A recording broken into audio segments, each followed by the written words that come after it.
अखियों से गोली मारे असं म्हणत चाहत्यांच्या मनावर अधिराज्य गाजवणारा अभिनेता गोविंदा आज स्वतःच्या बंदुकीतल्या गोळीनं घायल झालाय। गोविंदासोबत नेमकं काय घडलंय पाहूयात।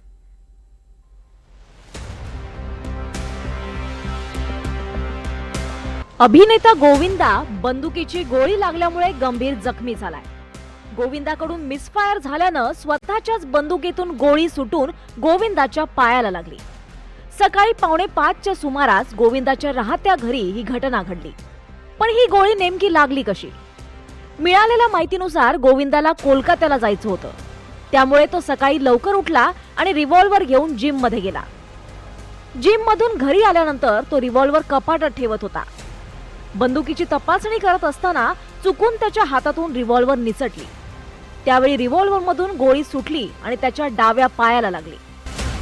जुहू क्रिटिकेअर रुग्णालयात गोविंदावर उपचार सुरू आहेत। गोविंदाची प्रकृती स्थिर असून डॉक्टरांनी पुढील 2 ते 3 दिवस विश्रांतीचा सल्ला दिलाय। वो पैर के अंगूठे में गोली लगी थी और वो अपना जा रहे थे और खाली रिवॉल्वर चेक कर रहे थे, उससे हाथ से रिवॉल्वर नीचे गिर गया, उससे गोली चल गई थी। डॉक्टरों ने कहा है थोड़ा सा रिलीफ के लिए 2-3 दिन रहने के लिए, लेकिन वो ऐसा मतलब फील करते हैं कि अगर वो ठीक हो जाए तो आज शाम को घर चले जाएं, इतना वो जो है।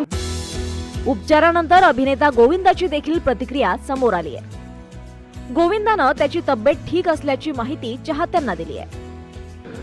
नमस्कार, प्रणाम। मैं हूं गोविंदा। आप सब लोगों के आशीर्वाद और माँ बाप का आशीर्वाद और गुरु की कृपा की वजह से गोली लगी थी, पर वो निकाल दी गई है। मैं धन्यवाद देता हूँ यहाँ के डॉक्टर का, आदरणीय डॉक्टर अग्रवाल जी का, और आप सब लोगों की प्रार्थनाएं जो है, आप लोग का धन्यवाद। प्रणाम। मुख्यमंत्री एकनाथ शिंदे यांनी देखील अभिनेते गोविंदा यांच्या प्रकृतीबाबत विचारपूस केली। गोविंदा लवकर बरा होण्यासाठी सदिच्छा दिल्याचं मुख्यमंत्र्यांनी म्हटलंय।